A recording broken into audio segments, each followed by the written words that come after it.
층간소음 갈등으로 이웃을 살해한 60대 노인과 친구와 사소한 시비 끝에 살인을 저지른 70대 노인에게 각각 징역 15년과 17년이 구형됐습니다.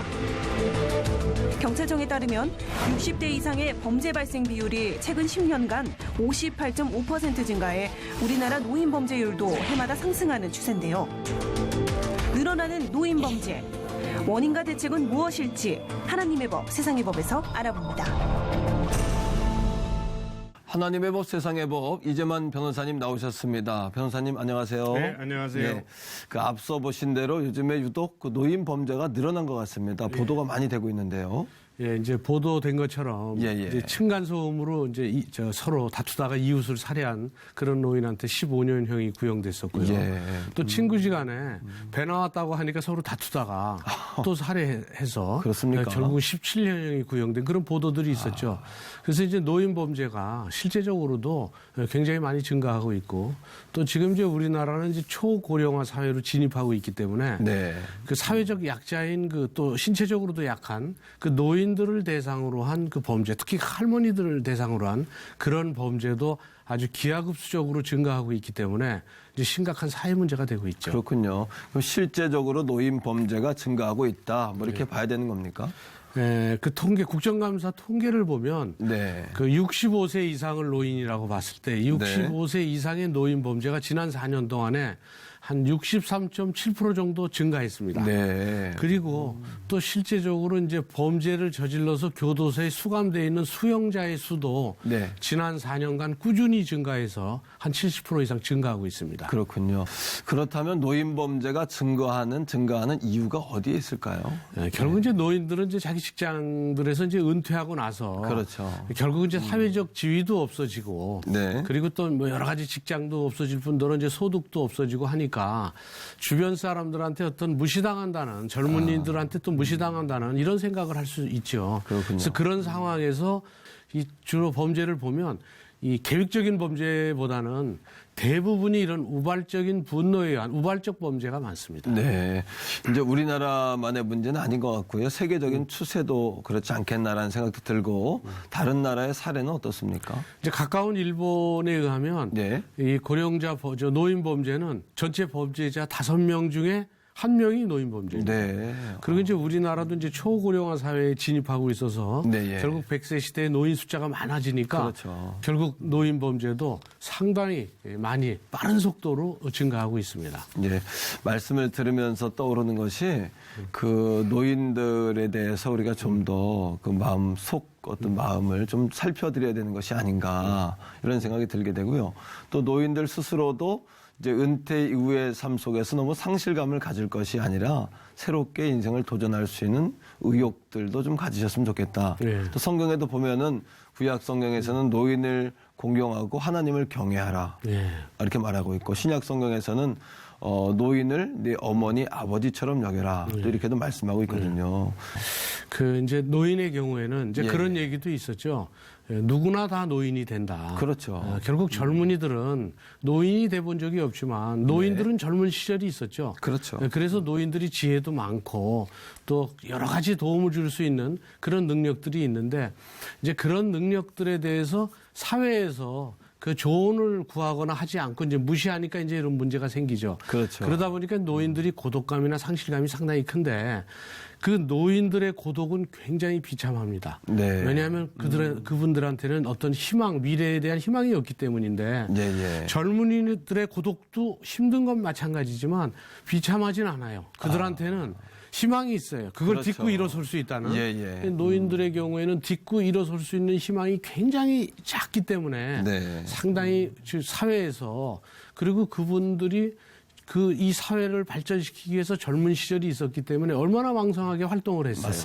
그러니까 지금의 젊은 세대들이 노인들의 그런 영향이나 활동에 의해서 지금 새로운 생활을 이어가고 있으니까 그런 점에 대해서 정말 공경하고 또 노인들은 또 노인 스스로 있는 그대로 자기 자신을 인정하고 또 젊은 친구들이라고 너무 구상유치하다고만 보지 말고 그들한테도 또 배울 게 있으면 배우고 그래서 서로 상생하는 이런 마음을 가지면 푸르른 이파리처럼 낙엽도 어떻게 보면 상당히 단풍도 아름답지 않습니까? 그렇습니다. 그러니까 그 노인은 노인대로의 그 아름다운 모습들이 있으니까 그 아름다운 모습을 지키고 또 젊은이들은 그 노인의 아름다운 모습을 또 존경하고 본받고 맞습니다. 그래서 노장청이 서로 협력할 때만 이 건강한 사회가 이루어질 수 있다고 보는 것이죠. 사회적인 대책도 좀 필요하지 않겠나라는 생각이 듭니다. 제일 중요한 건 역시 이제 그 보장이죠. 사회 보장. 예. 그러니까 연금제도가 돼 있긴 하지만 또 개인적으로 또 노후 대책을 제대로 잘 못 세운 게 이제 통계적으로 나와 있어서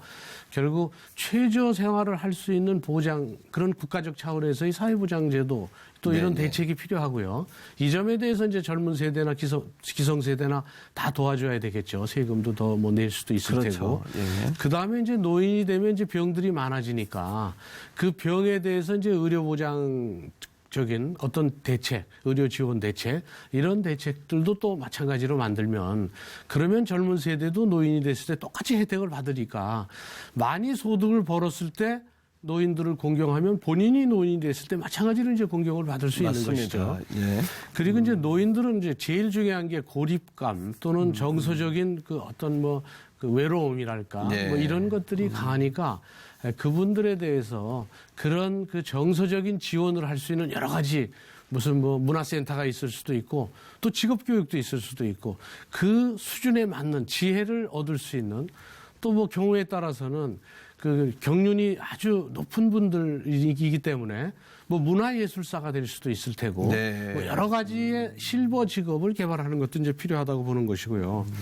또 하나는 이제 노인 대상 범죄가 늘어났을 때는 노인에 대한 어떤 그 사회적 안전망을 구축하는 것이 이제 상당히 필요하죠. 네. 그래서 노인들한테도 사회적 안전망을 구축하기 위해서는 그분들한테도 어떤 특정한 직업을 맞춤형 직업을 만들어 줘서 결국 활동을 할 수 있게 해서 그 사회 전체가 노인들도 사회 구성원으로서 어떤 역할을 할 수 있도록 이런 것들을 만드는데 힘을 써야 된다고 봅니다. 그 사회적인 공동 책임 의식도 필요하고 사회적 공동체들, 예. 공동체들이 뭐 일감을 드린다든지 예. 뭐 등등 이런 대책들도 좀 필요해 보이는데요. 예, 역시 이제 제일 중요한 건 요새 이제 청년 일자리 창출 뭐 이러는데 예. 노인 일자리 창출이 노인 문제에 있어서 제일 중요한 것 중에 하나입니다. 네. 그러니까 노인들한테는 일자리를 줘서 그분들이 활동을 하게 하면 어떤 이제 자긍심이나 이런 것도 가질 수도 있고 또 정서적인 안정감도 가질 수 있습니다. 그래서 이제 외국 같은 경우에는 그 노인 시민 경찰 제도라는 게 있어서 네. 노인한테 어떤 경찰 같은 시민 경찰 같은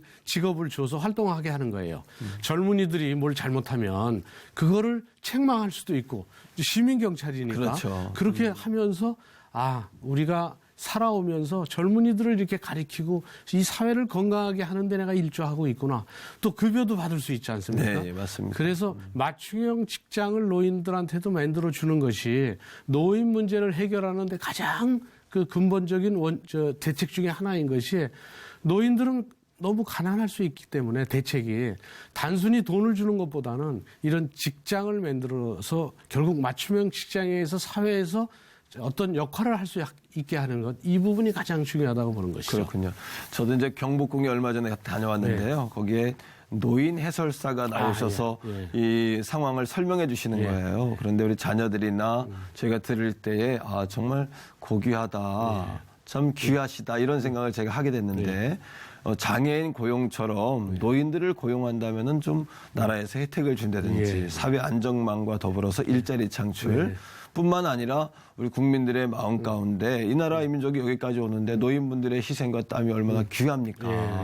우리 할아버지 할머니 세대, 부모님 세대에 대한 고마운 마음, 감사한 마음 또 이런 것들을 신뢰, 사례들을 많이 발굴해서 국민 정서나 의식을 좀 바꿔주는 특별히 이런 일에 그리스도인들과 교인들이 앞장서는 그런 시대가 빨리 왔으면 좋겠다 하는 생각을 하게 됩니다.